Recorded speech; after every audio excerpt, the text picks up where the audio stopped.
they go again when they say they're great. Thanks for being here, everybody. Start with everybody statement from the coach, and then we'll take questions. All right, it's good to see everybody. Obviously a really, really exciting time of year here on campus. Students coming back, campus is buzzing every single day. Obviously for our football team, it's an exciting time. We're a little over a week out from our first game. It's exciting that college football is going to be on TV this weekend. I think that's something that everybody's excited about. And I'm just looking forward to seeing this team play. I think we've had a great camp. We finished up with that basically last Sunday night. And the players have been just continued to attack their process. It's been a lot of fun. We've got great leadership on this team. I think our coaching staff has done a great job pushing and demanding and driving, what we're looking for in terms of red line in the practice environment. And so now we got to clean some things up in the next week and get ready to play. And that's the exciting thing is that, it's finally here. What we've been working for, waiting for the last 9 months is finally here. And so appreciate everybody being here. I'm ready to take your questions. Thank you, Coach. We'll start with Justin and David. When you look at the last month and how the team handled training camp and just preparing for the season, what stood out to you when you looked at that? Well, I think they just attacked it every day. And I think that's what we were looking for. When you have, some of the older leadership on the team, whether that's Noah or, Chase or Trey, you just see those guys continue to push the team. And you guys have heard me say it before, but player-led teams are special. And as much of that as we can get from this group of young men, I think that gives us a chance to play the kind of football we want to play. And that's what this has been. That's what it was in the offseason. That's what it was in the summertime.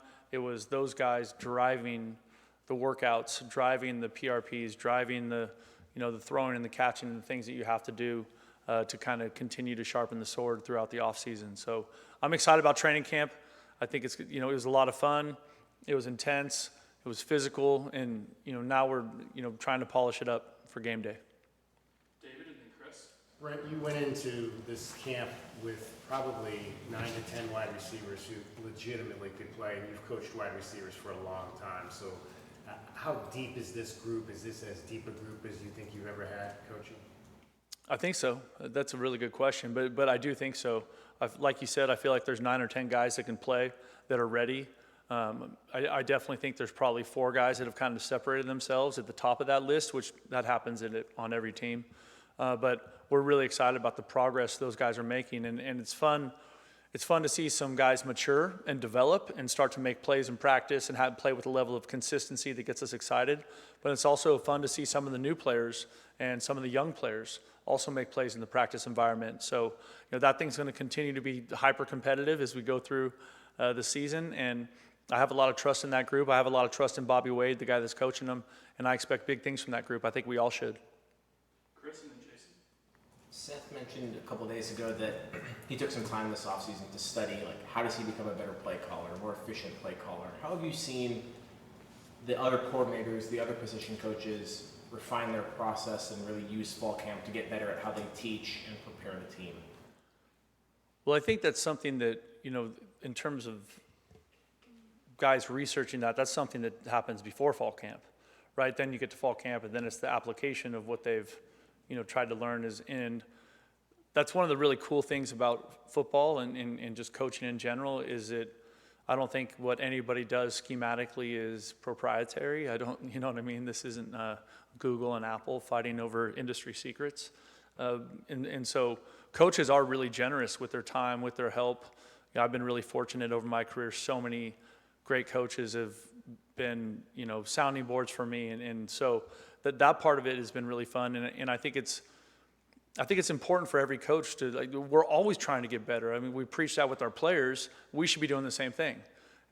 We should be seeking advice. How are you doing this? How are you doing this? What do you think about this? And I'm really grateful for the people that have helped me over the course of my career. And I know Coach Dagey is too, but all of our staff does a great job of meeting with people, seeking that out. Coach Viney did the internship with the Kansas City Chiefs, which was an absolutely incredible experience for him.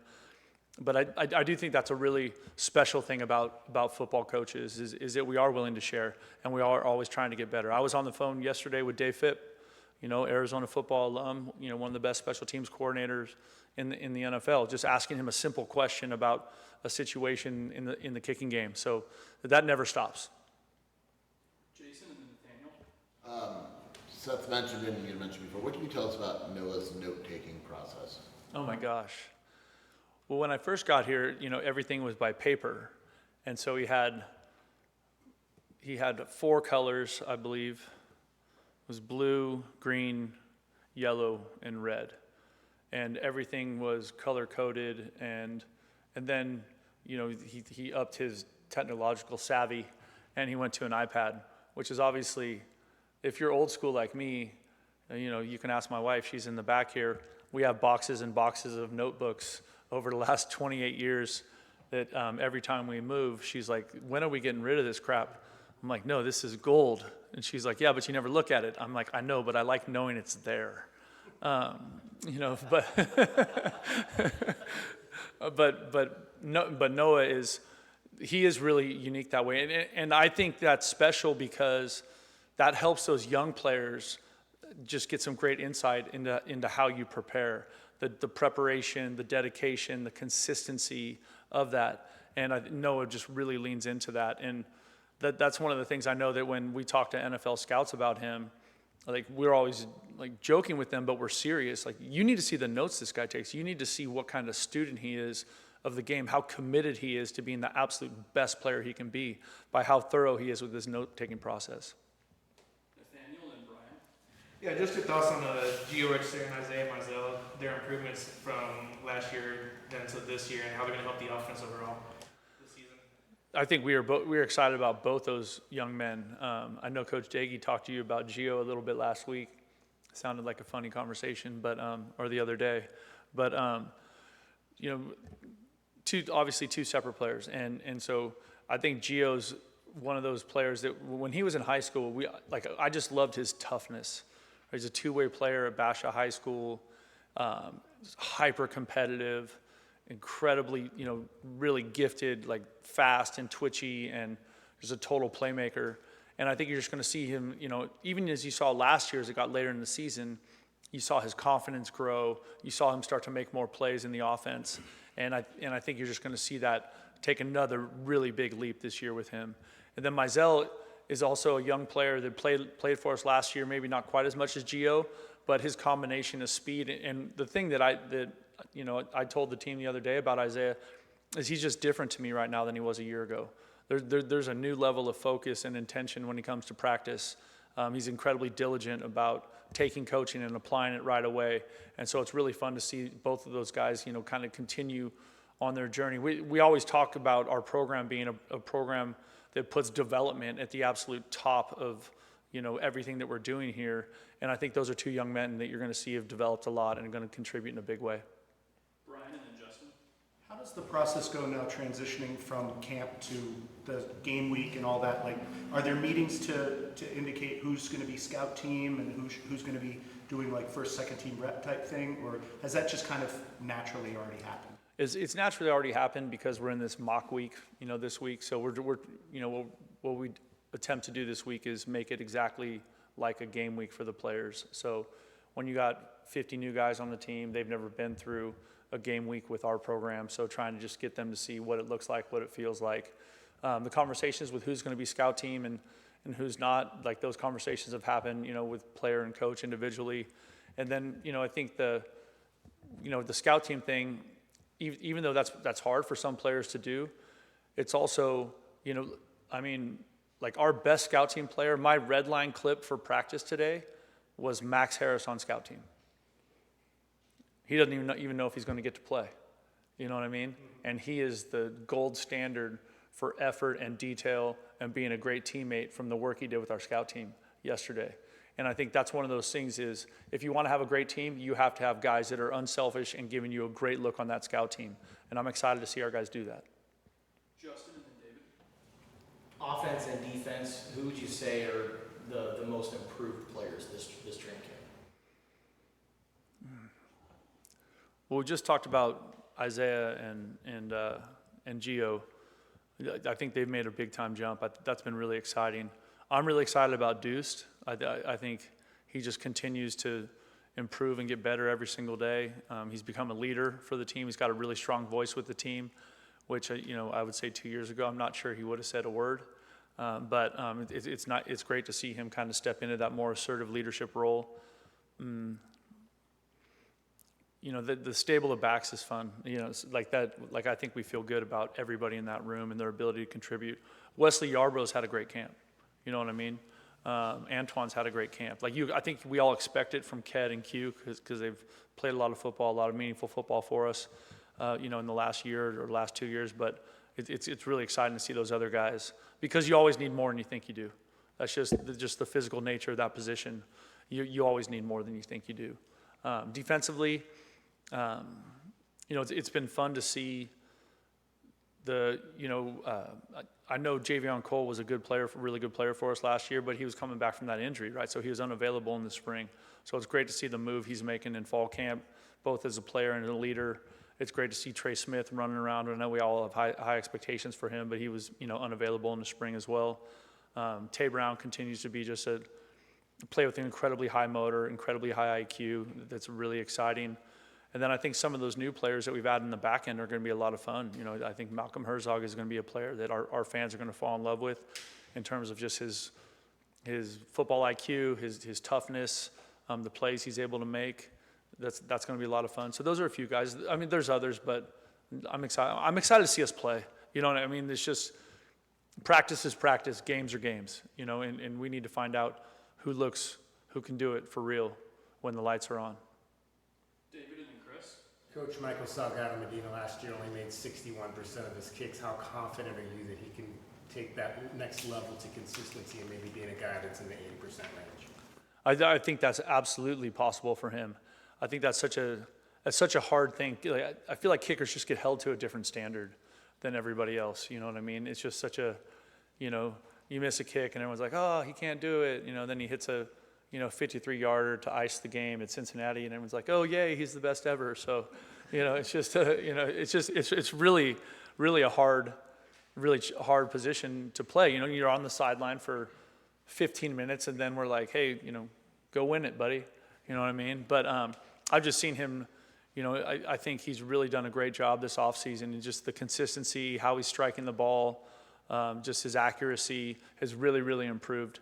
And I think, Coach Niver and Coach Nesbitt are doing a great job with him. It's really fun to see him just playing with the confidence he's playing with. And I think it's absolutely reasonable to see him make a big jump this year. And he's also going to be a year older. You know what I mean? It's like you're playing a freshman or a sophomore kicker, and everybody holds him to a fifth-year senior Tyler Loop standard. That's not fair. You know what I mean? And so, but that's what happens, right? And so I got a lot of faith in Michael. And I'm excited for him because he's worked so hard and he's hitting the ball great. Chris and then Nathaniel. You said sometime at the beginning of camp that the number one priority was to get a foundational understanding of red line. Do you think that you and the team accomplished that during the last 4 weeks? Yeah, I think that's really showing up on tape, just how we're running to the football and then just the execution piece of what red line is to us. The hard part is that you don't know until you line up for real. It's just, do we really have it? But I'm excited about that. I think the coaches have done a great job. We've really worked hard at trying to show pictures of exactly what it looks like on film, and our guys are all trying to attack that and live up to that standard. Our last two will be Nathaniel and then Justin. Yeah, I think it was in the beginning of fall camp when Trey Smith was talking about his nickname, Mr. Redline. And he was kind of saying how it's between him and Tay Brown. So just in your eyes, what kind of makes those guys so special and kind of earn that nickname?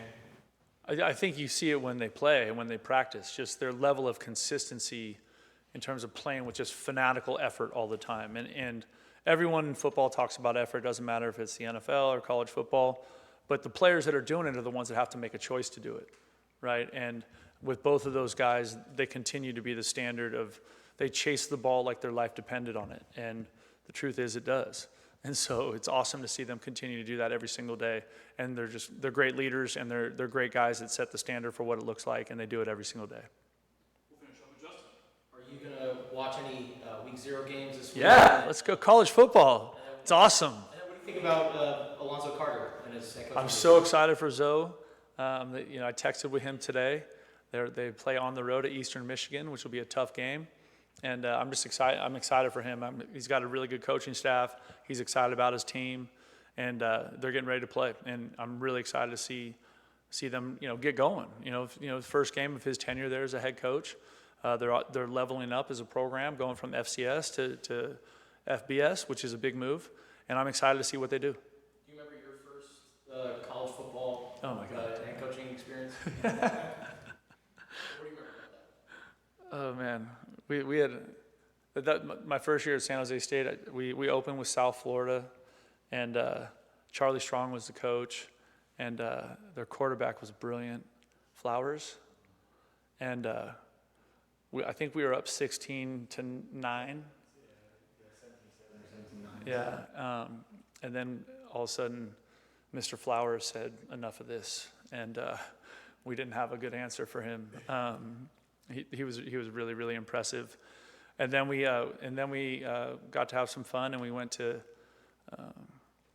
Texas, which was fun, and that was an exciting experience for all of us. Funny story. So we go to Texas, and I'm on the field, and at that time, our chief of staff was my situational football guy, so Ben, who's here with us. And so it's late in the second quarter, and I think we're down like 3-0. Like it feels like football, and it's 3rd and 9 from like the -38 or something, or excuse me, 4th and 9. Okay, 4th and 6. Okay, I'll give you 4th and 6, but we're on the -38, and he's like, "Hey man, the book says to go for it." And I look at him, I'm like, "Dude, like we're in this thing. I'm not doing that right now." So we punted, and Texas scored twice before half, and we went in, I think, down 14-3 at half. But and then we had to go on the road to Utah, which was brutal. So we had a hell of a schedule. After that, I took my daughter to the Texas game. My daughter Casey, at the time, that's 10 years ago, so she was 10 or 11. And so I got back on the plane, and she was sitting already seated, and she was like, "Hey, Dad," trying to be a good daughter, and it was such a rough day for us. It did not end well, and she said, "Do you want to watch Pitch Perfect with me?" And I was like, I do. It was such a rough day, but no time to cry, because we had the next week, I think we were going to Utah, so it was a tough start, man. It was a tough start, but if you stay the course, you can get right, and we did. So I got a lot of hope and faith in Zoe. Awesome. Thank you, Coach. All right, bear down. Thanks, Brent.